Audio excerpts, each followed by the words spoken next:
பிரியமானவர்களுக்கு சமாதானம். தேவ பிள்ளைகளாகிய சகோதரர் ஒருமித்து சபை கூடி வருகிற போது அவர்கள் வாழ்க்கையில் உண்டாகிற நன்மையும் இன்பத்தையும் குறித்து இன்றைக்கு பார்க்க போகிறோம். என்னோடு கூட திருப்பிக் கொள்ளுங்கள். 133வது தாவீதின் சங்கீதம் 1வது வசனம். இதோ சகோதரர் ஒருமித்து வாசம் பண்ணுகிறது எத்தனை நன்மையும் எத்தனை இன்பமானது. இந்த வசனத்தோடு கூட நேரடி தொடர்புள்ள இன்னொரு வசனத்தை புதிய ஏற்பாடில் எடுத்துக்கொள்வோம். எபிரேயர் 10ஆம் அதிகாரம் 25ஆம் வசனம். சபை கூடி வருதலை சிலர் விட்டு விடுகிறது போல நாமும் விட்டுவிடாமல் ஒருவருக்கொருவர் புத்தி சொல்ல கடவோம். நாளானது சமீபத்து வருகிறதை எவ்வளவாய் பார்க்கிறீர்களோ அவ்வளவாய் புத்தி சொல்ல வேண்டும். கர்த்தருடைய பரிசுத்த நாமத்திற்கு மகிமை உண்டாவதாக.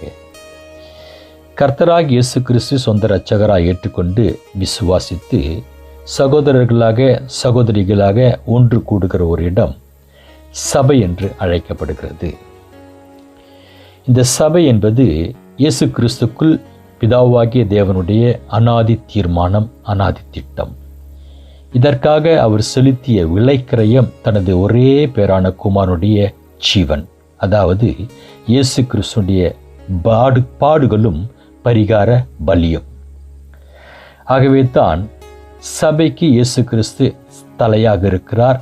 அவருக்குள்ளாக அவரை விசுவாசிக்கிற தேவ பிள்ளைகள் அவயவங்களாக இருந்து செயல்படுகிறார்கள் என்று வேதம் சொல்கிறது. ஸோ தேவனுடைய இந்த அநாதி தீர்மானமாகிய சபையினுடைய நோக்கம் என்னவென்றால், சபை பூமியிலே கிறிஸ்துவுக்கு சாட்சியமாக விளங்க வேண்டும். சபை பூமியிலே தேவனை மகிமைப்படுத்த வேண்டும். சபை பூமியிலே பிசாசை ஜெயம் கொள்ள வேண்டும். சபையானது பூமியை ஆளுகை செய்ய வேண்டும். சபையானது கிறிஸ்துவின் வருகையிலே அவரை போலவே மகிமையில் அவரோடு கூட எடுத்து கொள்ளப்பட வேண்டும். இப்படியாக இன்னும் அநேக நோக்கங்கள். ஸோ தாவீது இங்கு சொல்லுகிற காரியத்துக்கு திரும்பவுமாக நான் வருவோம். இதோ சகோதரர் ஒருமித்து வாசம் பண்ணுகிறது எத்தனை நன்மையும் எத்தனை இன்பமானது என்று சொல்லி தமிழ் பரிசுத்த வேதாகமத்தில் அங்கு ஒரு கேள்விக்குறி போடப்பட்டிருக்கும். ஆனால் இங்கிலீஷ் பைபிளிலும் பிரெஞ்சு பைபிளிலும் நான் ஒரு சில மாறுபட்ட வெர்ஷன் எடுத்து பார்த்தேன். கேள்விக்குறிகள் போடப்படவில்லை, இங்கு ஆச்சரியக்குறிகள் போடப்பட்டிருக்கிறது. ஆகவே ஆச்சரியக்குறி போடப்பட்டபடினால் தாவீது எப்படி சொல்கிறார் என்றால், இந்த உண்மையை அறிந்து அனுபவித்து இப்படியும் கூட இருக்கிறதா என்பதை வெளிப்படுத்துகிற ஒரு தோரணையில் அவர் ஆச்சரியம் கலந்து சொல்லுகிறார். இதோ சகோதரர் ஒருமித்து வாசம் பண்ணுகிறது போது எத்தனை நன்மையும் எத்தனை இன்பமாய் இருக்கிறது என்று சொல்லுகிறார். ஆகவே தான் எபிரேயருக்கு நிருபத்தில் அந்த நிருபத்தை ஆக்கியோன் புத்தி சொல்லுகிறார், நீங்கள் சபை கூடி வருகிறதை விட்டு விடாதீர்கள். அதாவது இந்த நன்மையும் இந்த இன்பத்தையும் நீங்கள் இழந்து விடாதபடிக்கு சபை கூடி வருவதை நீங்கள் விட்டு விடாத என்று சொல்லுகிறார். காரணம், இந்த நன்மையும் இந்த இன்பமும் மனிதன் சபைக்கு வெளியே பெற்றுக்கொள்ள முடியாது.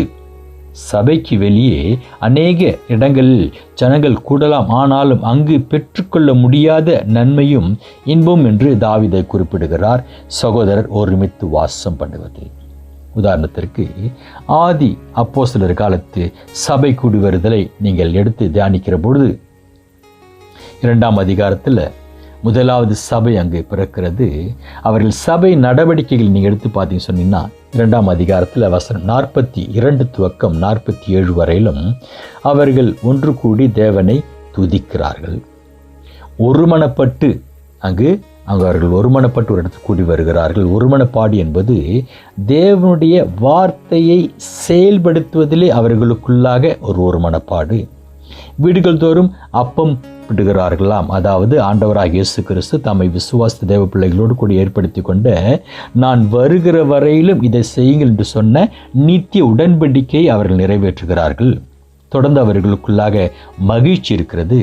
கபடமற்ற இருதயத்தோடு அவர் இருக்கிறார்கள். அவர்களுக்குள்ளாக ஒரு அன்பு அந்யோன்யம் இருக்கிறது. அதை தொடர்ந்து அப்போஸ்தலர் உபதேசத்திலும் ஜெபத்திலும் உறுதியாயிருக்கிறார்கள். ஆண்டவராக இயேசு கிறிஸ்து அவர்களுக்கு போதித்த அந்த போதனை குறித்து அவர்கள் ஒருவருக்கொருவர் கலந்து தியானிக்கிறாங்க, ஒருவருக்கொருவர் கலந்து பரிமாறிக்கொள்ளுகிறார்கள். ஆகவே அங்கு உபதேசமானது உறுதியாக இருக்கிறது, ஜெபம் இருக்கிறது. பிரியமானவர்கள், இதெல்லாம் சபையினுடைய நடவடிக்கைகளாக இருக்கிறது. இப்போ இதை விசுவாசிக்கிறவர்களுக்கு, இந்த சபை நடவடிக்கைகளையும் வேத வசனத்தை விசுவாசிக்கிறவர்களுக்கு இது எத்தனை பெரிய நன்மை, எத்தனை பெரிய இன்பம் என்று தாவீது ஆச்சரியம் கலந்தவராக எழுதுகிறார். ஏன்னு சொன்னால் இதை அவர் ருசி பார்த்தார். தம்முடைய வாழ்க்கையில் தேவனுடைய ஆலயத்துக்கு வருவதனால் உண்டானதான் நன்மையும் சந்தோஷத்தையும் இன்பத்தையும் ருசி பார்த்தபடினால்தான் அவர் இப்படியாக எழுதுகிறார். உதாரணத்திற்கு ஒரு சில தாவீது சங்கீதங்கள் அவர் சொல்லப்பட்ட வார்த்தைகளை வாசிக்கலாம் என்றால் 27வது சங்கீதம் 4வது வசனத்தில், கர்த்தரிடத்தில் ஒன்றை நான் கேட்டேன், அதையே நாடுவேன். நான் கர்த்தருடைய மகிமை பார்க்கும்படியாகவும் அவருடைய ஆலயத்தில் ஆராய்ச்சி செய்யும்படியாகவும் நான் என் ஜீவனுள்ள நாளெல்லாம் கர்த்தருடைய ஆலயத்தில் தங்கி இருப்பதையே நாடுவேன் என்று சொல்லுகிறார். தன்னுடைய ஜீவனுள்ள நாளெல்லாம் கர்த்தருடைய ஆலயத்தில் தங்கியிருப்பதையே அவர் நாடினாராம். இன்னொரு வசனம் சங்கீதம் 84ல் 10வது வசனம் சொல்லுகிறது, 1000 நாளை பார்க்கிலும் உமது பிரகாரங்களில் செல்லும் ஒரே நாள் நல்லது. ஆகாமிய கூடாரங்கள் வாசமாய் இருப்பதை பார்க்கிலும் என் தேவனுடைய ஆலயத்தின் வாசற்படியில் காத்திருப்பதையே தெரிந்து கொள்வேன். ஆகாமியம் என்பது தேவனுக்கு விரோதமாக தேவனுடைய வார்த்தையை விசுவாசியாதவர்கள், தேவனுடைய வார்த்தைக்கு கீழ்ப்படியாதவர்கள் செயல்படுகிற ஒரு இடம். அந்த இடத்தில் அவர்கள் கூடாரத்தின் நடுவில் போய் அமர்ந்து கொண்டிருப்பதை விட தேவனுடைய ஆலயத்தின் வாசஸ்தலத்தில் வாசற்படியில் காத்திருக்குது எனக்கு பெரிய சந்தோஷமான விஷயம் என்று சொல்கிறார். இன்னொரு இடத்துல சங்கீதம் 122 அவர் சொல்லுகிறார், 122வது சங்கீதம் 1 வசனம், கர்த்தருடைய ஆலயத்திற்கு போவோம் வாருங்கள் என்று எனக்கு அவர்கள் சொன்னபோது மகிழ்ச்சியாயிருந்தேன். கர்த்தருடைய ஆலயத்துக்கு இன்னும் போகவே இல்லை, ஆனால் அவங்க சொன்னபோது எனக்குள்ளாக ஒரு மகிழ்ச்சி வந்தது என்று சொல்லுகிறார். கர்த்தருடைய ஆலயத்திற்கு போவோம் என்று அவர்கள் சொன்னபொழுது, அதாவது தேவனுடைய பிள்ளைகளும் ஒன்று கூட போகிறாங்க, நாமும் அவர்களோடு கூட போய் சேர்ந்து இணைந்து ஒருமனப்பட்டு ஒன்று கூடுவோம் என்று அவர்கள் சொன்னபோது எனக்குள்ளாக ஒரு மகிழ்ச்சி வந்தது என்று சொல்லுகிறார். இவ்வளவு மகிழ்ச்சி அனுபவித்த ஒரு மனிதர் அந்த மகிழ்ச்சிக்கு தடை வந்தபோது, அந்த நன்மைக்கு அந்த இன்பத்திற்கு தடை வந்தபோது அவர் எப்படி எழுதுகிறார் பாருங்க. அவர் இருதயம் எவ்வளவு வேதனைப்பட்டதாம். 42வது சங்கீதம் 4வது வசனம், முன்னே நான் பண்டிகையை ஆசாரிக்கிற ஜனங்களோடு கூட நடந்து கூட்டத்தின் களிப்பும் துதியுமான சத்தத்தோடே தேவாலயத்திற்கு போய் வருவேனே. அவர் என்ன அழகா சொல்றா பாருங்க, ஜனங்களோடு கூட நடந்து, அப்போ ஒருமனப்பட்டவர்களாக ஐக்கியப்பட்டவர்களாக ஜனங்களோடு கூட நடந்து கூட்டத்தின் களிப்பும் துதியுமான சத்தத்தோடு தேவாலயத்துக்கு போய் வருவேனே. இவைகளை நான் நினைக்கும் போது என்னுள்ளம் எனக்குள்ளே உருகிறது. அப்படியெல்லாம் அனுபவித்தவர் இப்போ முடியல. ஏன்னா சத்துருக்கள் அவரை சூழ்ந்து கொண்டிருக்கிறார்கள். அவர் குகைக்குள்ள வனாந்தரத்துக்குள்ள மலை பகுதிகளில் ஒளிந்து கொண்டு வாடுகிறார். இப்போ ஜனங்களோடு கூட இணைந்து, அதாவது சகோதர சகோதரிகளாக ஒருமனப்பட்டவர்களாக தேவனுடைய ஆலயத்துக்கு போக முடியல. அதனால் அதையெல்லாம் நினச்சி பார்த்து இப்போ என் மனசு உருகுகிறது. எப்படி உருகுகிறதா?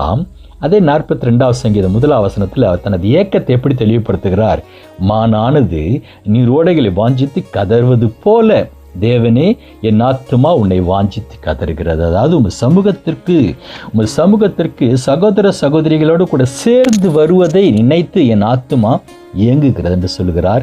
கர்த்தருடைய பரிசுத்த நாமத்திற்கு மகிமை உண்டாவதாக. இப்படிப்பட்ட ஒரு வார்த்தைகள் எங்கிருந்து அவருக்குள் வந்தது என்று சொன்னால், சபை கூடி வந்து, அதாவது சகோதரர்களாக ஒருமித்து சபை கூடி வந்து அதனால் உண்டான நன்மையும் இன்பத்தையும் அனுபவித்த மனிதனுடைய ஒரு பரிதவிப்பு அல்லது பிரதிபலிப்பு என்று சொல்லலாம். இதோ சகோதரர் ஒருமித்து வாசம் பண்ணுகிறது, எவ்வளவு நன்மையும் எவ்வளவு இன்பமாயிருக்கிறது. கர்த்தர் நாமத்திற்கு மகிமை உண்டாவதாக. ஆரம்பத்தில் சொன்ன சகோதரர்கள் ஒன்று கொடுக்கிற போது கர்த்தர் நாமத்தை துதிக்கிறாங்க. அதாவது சிங்காசனத்தில் வீற்றிருக்கிறவருக்கும் தேவ ஆட்டுக்குட்டியானவருக்கும் சோத்திரத்தின் பலிகை எடுக்கிறாங்க. தேவனுடைய வார்த்தைகளை தியானிக்கிறாங்க. இதனால் உலகத்தில் கிடைக்காத, உலகத்தில் அடைய முடியாத நன்மையை அடைந்து கொள்ளும்படியான ஒரு வழி அவர்கள் அறிந்து கொள்ளுகிறார்கள். இப்போ நாமும் கூட வேத வசனத்தின் மூலமாக ஒரு வழியை நாம் அறிந்து கொள்ள போகிறோம். திருப்பிக் கொள்ளுங்க, மீகா மீகா தீர்க்கதரிசியின் புஸ்தகத்தில் நன்மை என்றால் என்ன என்பதை குறித்து அங்கு வேதம் சொல்லுகிறது. மீகாவின் புஸ்தகம் 6ஆம் அதிகாரம் 8வது வசனத்தில், மனுஷனே நன்மை இன்னதென்று அவர் உனக்கு அறிவித்திருக்கிறார். இந்த உலகத்தில் அநேக புத்தகங்கள், அநேக மேதைகள், அநேக அறிவாளிகள் மூலமாக அநேக நன்மைகளை குறித்த காரியம் சொல்லப்பட்டிருக்கலாம். ஆனாலும் பரிசுத்த வேதாகமத்தில் இங்கு நாம் ஆராதிக்க தேவன் நன்மை குறித்து ஒரு காரியம் சொல்லுகிறார். மனுஷனே, இது சகல மனிதர்களுக்கும், தேவனை அறிந்தவர்களுக்கும் தேவனை அறியாதவர்களுக்கும், மனுஷனே நன்மை இன்னதென்று அவர் உனக்கு அறிவித்திருக்கிறார். நியாயம் செய்து இரக்கத்தை சிநேகித்து உன் தேவனுக்கு முன்பாக மனத்தாழ்மையாய் நடப்பதை அல்லாமல் வேறு எண்ணத்தை கர்த்தனிடத்தில் எதிர்பார்க்கிறார். இப்போ ஒரு மனிதன்கிட்ட தேவன் எதிர்பார்க்கிற ஒரு காரியம், நியாயம் செய்ய வேண்டுமாம், இரக்கத்தை சிநேகிக்க வேண்டும், தேவனுக்கு முன்பாக மனத்தாழ்மையாய் நடந்து கொள்ள வேண்டும். இது அவன் வாழ்க்கையில் ஒரு நன்மை கொண்டு வருகிறது. இந்த உபதேசத்தை அவன் கேட்டு கடைபிடிக்கிற போது அவன் வாழ்க்கையில் நன்மை உண்டாகிறது. அப்போ முதலாவதாக நியாயம் செய்யும் சொன்னால் என்ன? இந்த மீகாவின் புஸ்தகம் 6ஆம் அதிகாரம் 8வது வசனத்தை குறித்த விளக்கத்தை நாம் முழுமையாக பார்க்க முடியாது. ஏன் சொன்னால் இது நம்முடைய போதனையினுடைய சாரம் கிடையாது. சுருக்கமாக நியாயம், இரக்கம், தேவனுக்கு முன்பாக மனத்தாழ்மை குறித்து பார்ப்போம்னு சொன்னால், நியாயம் செய்ய வேண்டும் என்றால் என்ன?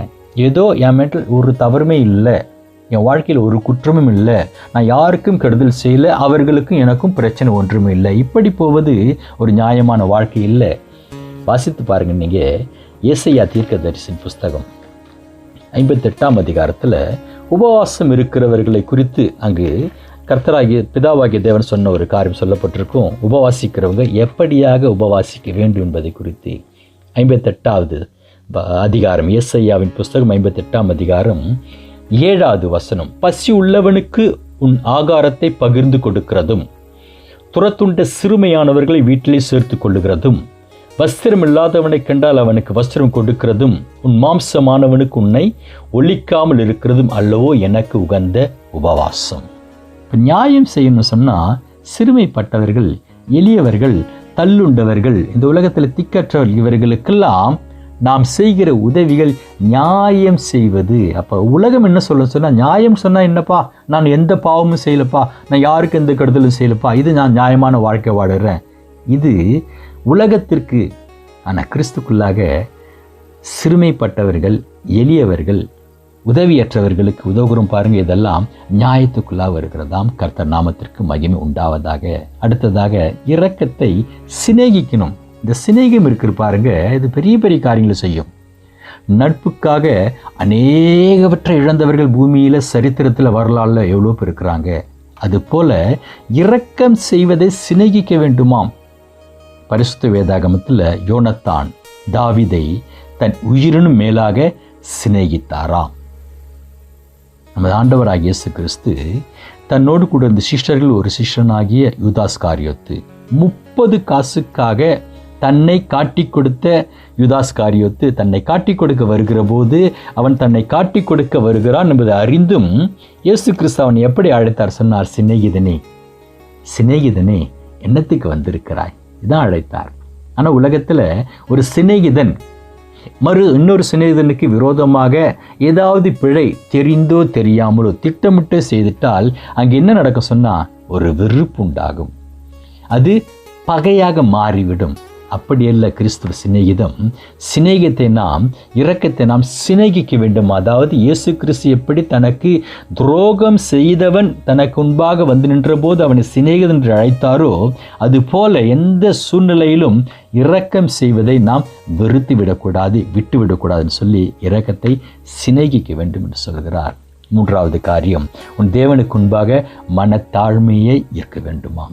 தேவனுக்கு முன்பாக இவைகள்லாம், அதாவது முதல்ல சொன்னதான நியாயம் செய்கிறதான சுபாவம் நமக்குள்ள இருக்கலாம், அல்லது இரக்கத்தை சிநேகிக்கிற சுபாவம் நமக்குள்ளாக இருக்கலாம்.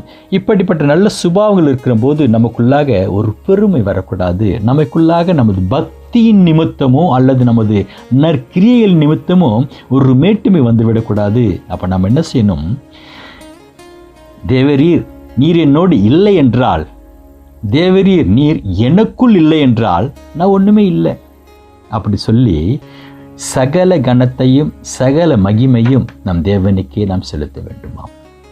ஆண்டவராக இயேசு கிறிஸ்துவிட்ட ஒருத்தர் வந்து சொல்கிறார், நல்ல போதகரே என்று கூப்பிடுகிற போது இயேசு கிறிஸ்து என்ன சொன்னார்?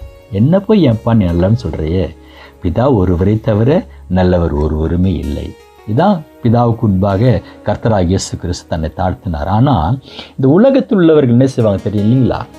உலகத்தில் உள்ளவர்கள் தங்களுக்கு ஒரு மேன்மையான வாழ்க்கை வருகிற போது, தங்களுடைய வாழ்க்கையில் ஒரு உயர்வான சூழ்நிலை வருகிற போது அவங்க என்ன செய்வாங்கன்னு சொன்னீங்கன்னா, தானியேல் புஸ்தகம் நீ எடுத்து பாருங்க.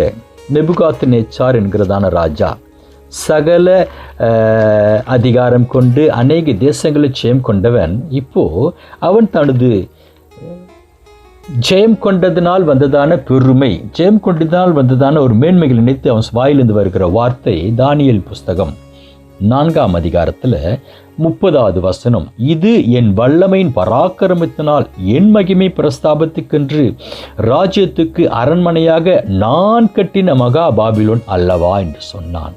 உண்மைத்தான், அவர் ஜெயம் கொண்டார், அநேக தேசங்களை ஜெயம் கொண்டார், வெற்றி கொண்டார். இப்போ அவர் என்ன சொல்றாரு? நான்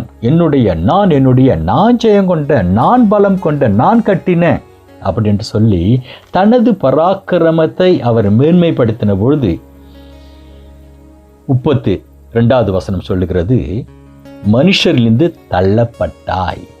ஏன் மனுஷன் தள்ளப்பட்டாரா? 31வது வசனம், இந்த வார்த்தை ராஜாவின் வாயில் இருக்கும் போதே வானத்திலிருந்து ஒரு சத்தம் உண்டாகி, ராஜாவாகி நேபுகாத்நேச்சாரே, ராஜ்யபாரம் உன்னை விட்டு நீங்கிற்று. அதாவது அதுவரையிலும் அவனுக்கு இருந்த நன்மையும் சந்தோஷமும் அவனை விட்டு நீங்கிற்று. ஆகவே மனுஷரிலிருந்து நீ தள்ளப்பட்டாய். பிரியமானவர்களே, நாம் சில வேளை இரக்கம் செய்கிறவர்களாக இருக்கலாம், நன்மையை நியாயத்தை சிநேகிக்கிறவர்களாக இருக்கலாம். இப்படிப்பட்ட சுபாவங்கள் இருக்கிற போது நமக்குள்ள பெருமை வந்து போச்சுன்னா நாம் தள்ளப்பட்டு விடுவோம். ஆக தள்ளப்படாமல் இருப்பதற்காக நமக்குள்ளாக மேட்டுமை வராமல், நமக்குள்ளாக நேபுகாத்நேச்சாரை போல ஒரு கனம் வராமல் இருக்க வேண்டும் என்றால் நம் தேவனுக்கு முன்பாக நம்மை தாழ்த்த வேண்டும். எப்படி தாழ்த்தணுமா? நம்ம சங்கீதக்காரன் தாவீது தாழ்த்துகிறார்.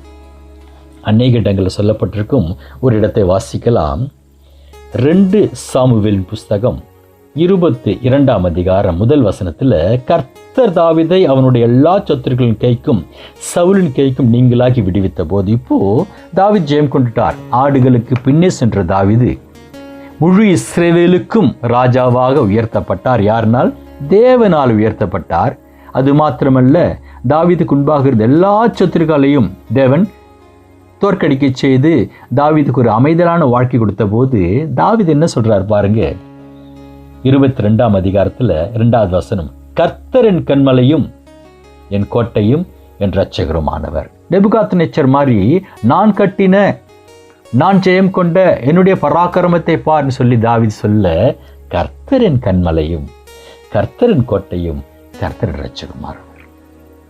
யாருக்கு முன்பாக தன்னை தாழ்த்துகிறார்? தன்னை உயர்த்தினவருக்கு முன்பாக தன்னை தாவீது தாழ்த்துகிறார். அந்த அதிகாரம் முழுவதையும் வாசிச்சு பார்த்துட்டு கடைசியாக 51ஆம் வசனத்தை எடுத்துவீங்க சொன்னீங்கன்னா, அது 22ஆம் அதிகாரத்தில் 51ஆம் வசனம், தாம் ஏற்படுத்தின ராஜாவுக்கு மகத்தான ரட்சிப்பை அளித்த தாம் அபிஷேகம் பண்ண தாவீதுக்கும் அவன் சந்ததிக்கும் சதா காலம் கிருபை செய்கிறார் அப்படின்னு சொல்லி தாவீது அந்த வசனங்களை முடிக்கிறார்.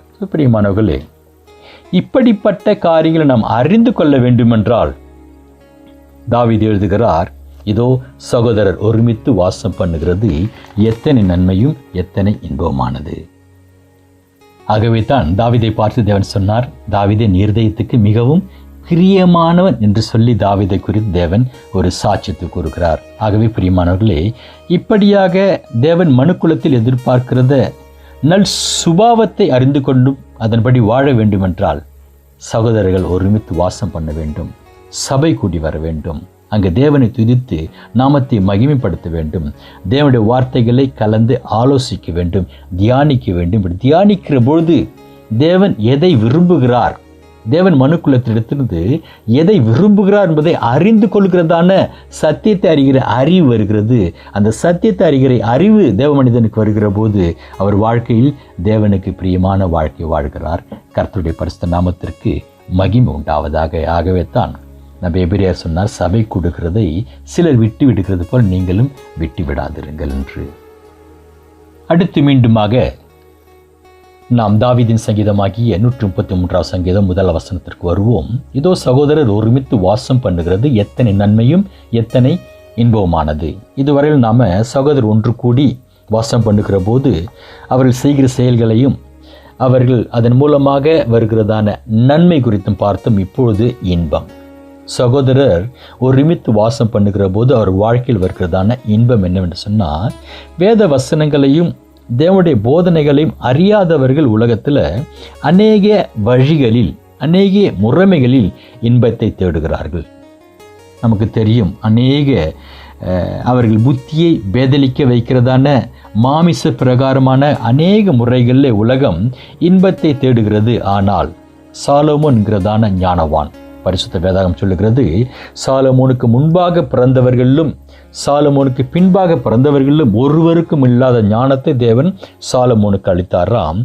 அந்த சாலமோன், அதாவது வானத்திற்கு கீழே பூமியில் இருக்கிறதான சகலமும் மாயை, சகலமும் அழியக்கூடியது என்கிறதான தத்துவத்தை சொன்ன சாலமோன் என்ன சொல்கிறார் சொன்னா, இன்பத்தை குறித்து நீதிமொழிகளின் புஸ்தகம் 24 அதிகாரம் வசனம் 13-14. நீதிமொழிகள் 24 வசனம் 13-14. என் மகனே, தேனை சாப்பிடு, அது நல்லது. கூட்டிலிருந்து ஒழுகும் தேன் உன் வாய்க்கு இன்பமாயிருக்கும். உண்மைக்கு தேன் மிகவும் இன்பமானதுதான், சுவையானதுதான். ஆனால் அதை விட இன்னொன்று சொல்றார், அப்படியே ஞானத்தை அறிந்து கொள்வது உன் ஆத்துமாவுக்கு இன்பமாயிருக்கும். அதை பெற்றுக்கொண்டால் அது முடிவில் உதவும், உன் நம்பிக்கை வீண் போகாது. சுவைமிக்க ஒரு தேன் நமது சரீரத்திற்கு, நமது மாமிசத்துக்கு வேணா ஒரு இன்பத்தை கொடுக்கலாம், ஒரு சுவையை கொடுக்கலாம். ஆனால் அதைவிட ஞானத்தை அறிந்து கொள்வது, ஞானம் என்பது கர்த்தருக்கு பயப்படுகிறதான ஞானம். கர்த்தர் என்ன போதித்திருக்கிறார், எதை செய்யும்படியாக சொல்லியிருக்கிறார், எதை செய்யக்கூடாது என்று சொல்லியிருக்கிறார், இவைகளை அறிந்து கொள்வதுதான் கர்த்தருக்கு பயப்படுகிறதான் ஞானம். ஆகவே அப்படி ஞானத்தை அறிந்து கொள்வது உன் ஆத்துமாவுக்கு இன்பமாயிருக்கும்.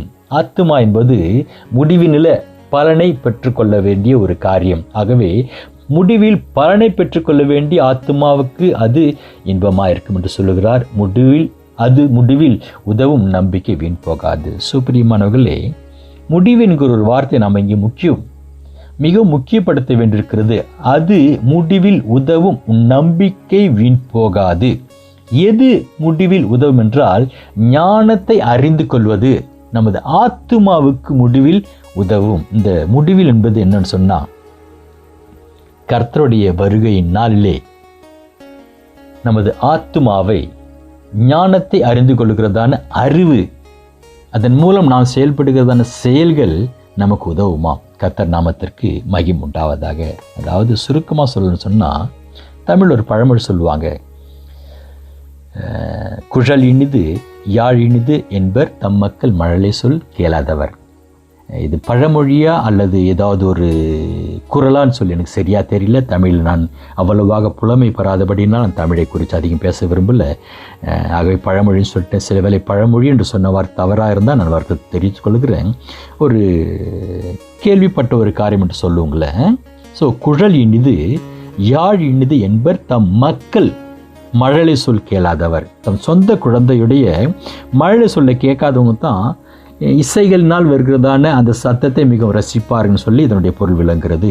அதே மாதிரி நான் சொல்லுவேன், சில ரதங்களை குறித்தும் சிலர் குதிரைகளை குறித்தும் மேன்மை பாராட்டுகிறார்கள். நாமும் நம்முடைய கர்த்தராகிய தேவனுடைய நாமத்தை குறித்தே மேன்மை பாராட்டுவோம். சிலர் உலகில் அநேக முறைமைகளில் அடைகிறதான நன்மையை தேடுகிறார்கள், அதிலே அவர்கள் இன்பத்தை அடைகிறார்கள். ஆனால் நாமும் சகோதர சகோதரிகளாக ஒருமித்து வாசம் செய்து சபை கூடி வந்து தேவனை நன்றியோடு கூட சோத்தரித்து துதிகளை ஏறெடுத்து வேத வசனத்தை தேடி ஆராய்ந்து இப்படியும் சொல்லப்பட்டிருக்கதா என்பதை அறிந்து அதன் மூலமாக நமது இருதயத்தில் ஒரு நன்மையும் சந்தோஷம் உண்டாகுது பாருங்க, ஒரு இன்பமும் நன்மையும் தோன்றுது பாருங்க. இது மிகவும் சிறந்த ஒரு முறை என்று சொல்லி நான் சொல்லல, வேதம் சொல்லுகிறது. நம்ம சங்கீதக்காரன் தாவீது சொன்னார். ஆகவே தான் இதோ சகோதரர் ஒருமித்து வாசம் பண்ணுகிறது எத்தனை நன்மையும் எத்தனை இன்பமாயிருக்கு என்று சொன்னார். ஆகவே நன்மை என்பது என்ன?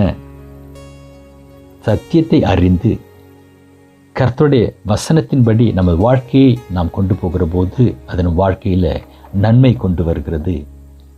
இன்பம் என்பது என்ன?